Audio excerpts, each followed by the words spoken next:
Banyak organisasi merasa sudah keren dan modern hanya karena semua karyawannya pakai aplikasi absensi wajah terbaru atau rapatnya sudah pindah ke Zoom. Padahal itu cuma kosmetik digital alias pajangan luar ruangan saja. Di balik layar, prosesnya masih ribet, keputusannya lambat, dan mentalnya masih gaya lama. Buku The Digital Survival Manifesto hadir untuk menampar realitas kita, bahwa ancaman terbesar zaman sekarang bukanlah tertinggal teknologi, melainkan merasa sudah berubah padahal sebenarnya jalan di tempat.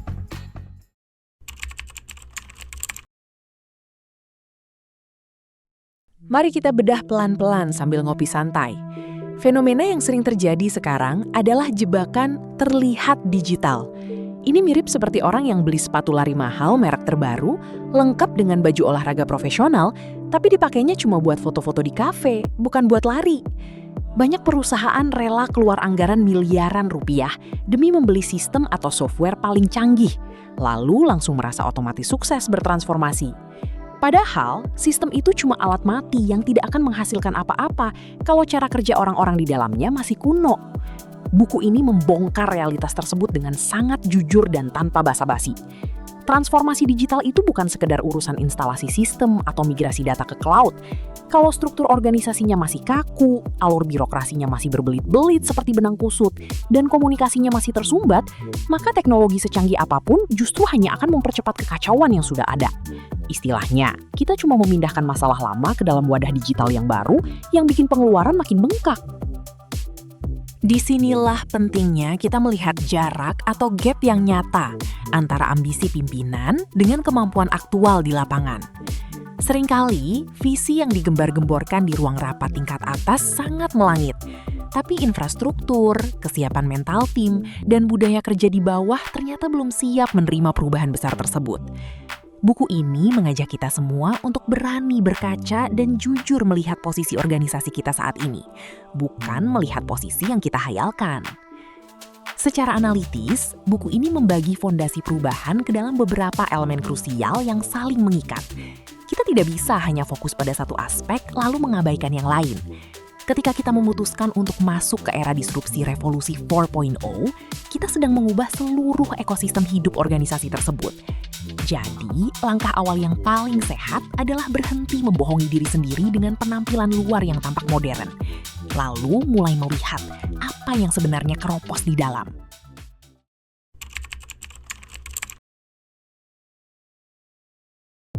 Sekarang kita masuk ke pembahasan yang lebih mendalam mengenai mesin penggerak di balik transformasi yang sesungguhnya. Buku ini menegaskan bahwa pilar utama dari adaptasi era digital ini bertumpu pada kepemimpinan, talenta, dan pengelolaan data. Pemimpin di era digital bukan lagi sosok yang hanya tahu beres atau sekadar memberi perintah dari balik meja nyaman. Pemimpin zaman sekarang harus punya digital mindset yang kuat, yang mampu mengarahkan kompas organisasi di tengah badai ketidakpastian tanpa kehilangan arah. Kombinasi pemimpin yang visioner tentu harus didukung oleh talenta atau SDM yang tepat. Memiliki teknologi mutakhir tapi melatih orang-orang yang mengoperasikannya itu sama saja dengan membelikan mobil balap Formula 1 untuk orang yang baru belajar mengemudikan motor matic. Hasilnya sudah pasti berantakan. Kita butuh tim yang tidak hanya sekadar tahu cara klik tombol di komputer, tetapi juga paham mengapa proses itu dilakukan dan bagaimana dampaknya bagi kelangsungan organisasi. Selain manusia, ada satu bahan bakar utama yang seringkali disia-siakan, yaitu data. Banyak organisasi mengumpulkan data dalam jumlah raksasa setiap hari, tapi data tersebut cuma berakhir menjadi tumpukan dokumen digital yang berdebu di dalam memori penyimpanan. Buku ini menjelaskan secara sistematis bagaimana mengubah data mentah menjadi keputusan strategis yang tajam. Tanpa kemampuan analisis data yang baik, organisasi kita seperti berjalan di dalam kegelapan sambil menebak-nebak arah tanpa kompas. Hubungan antara ketiga elemen ini, yaitu pemimpin, talenta, dan data, adalah motor penggerak utama untuk memotong rantai operasional yang tidak efektif. Ketika pemimpinnya paham arah, talentanya terampil mengeksekusi, dan datanya akurat, maka keputusan bisa diambil dalam hitungan menit, bukan lagi berminggu-minggu melalui rapat yang melelahkan. Di titik inilah organisasi Anda mulai melepaskan jaket kepalsuan digitalnya, dan mulai membangun kekuatan otot yang asli untuk menghadapi tantangan nyata.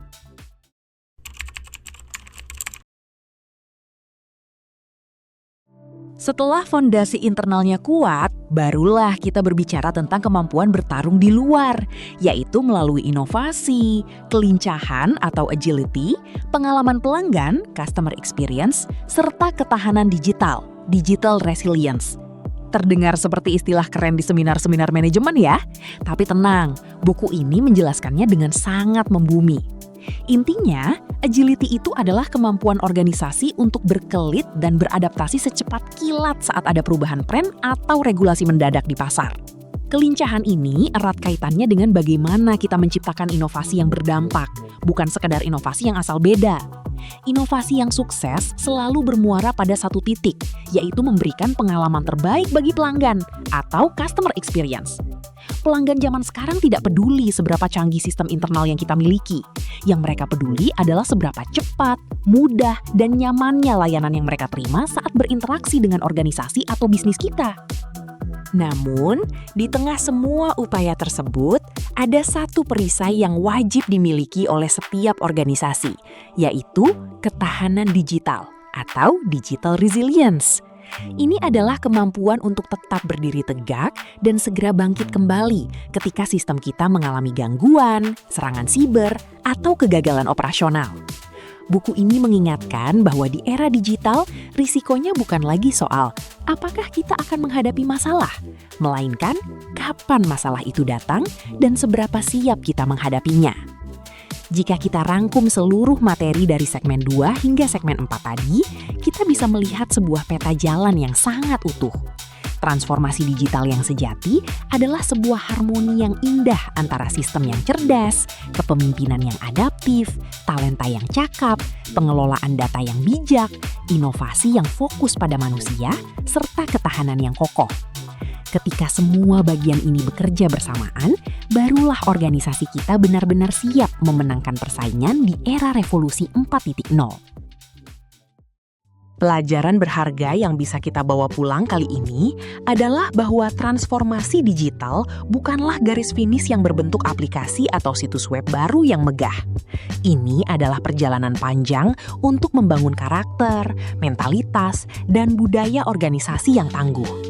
Kita harus berani menanggalkan gengsi untuk sekedar terlihat modern di mata publik dan mulai mengambil langkah nyata untuk membenahi fungsi-fungsi mendasar di dalam organisasi kita. Melalui analisis yang tajam dan jujur, buku The Digital Survival Manifesto memberikan anduan strategis yang sangat relevan agar kita tidak tersesat dalam ilusi kemajuan teknologi.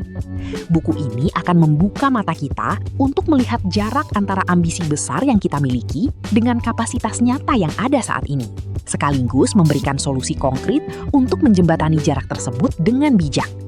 Jadi, daripada organisasi kita terus berjalan tanpa arah dan terjebak dalam pemborosan anggaran yang sia-sia, inilah saat yang paling tepat untuk mendapatkan pemahaman yang lebih jujur dan strategis.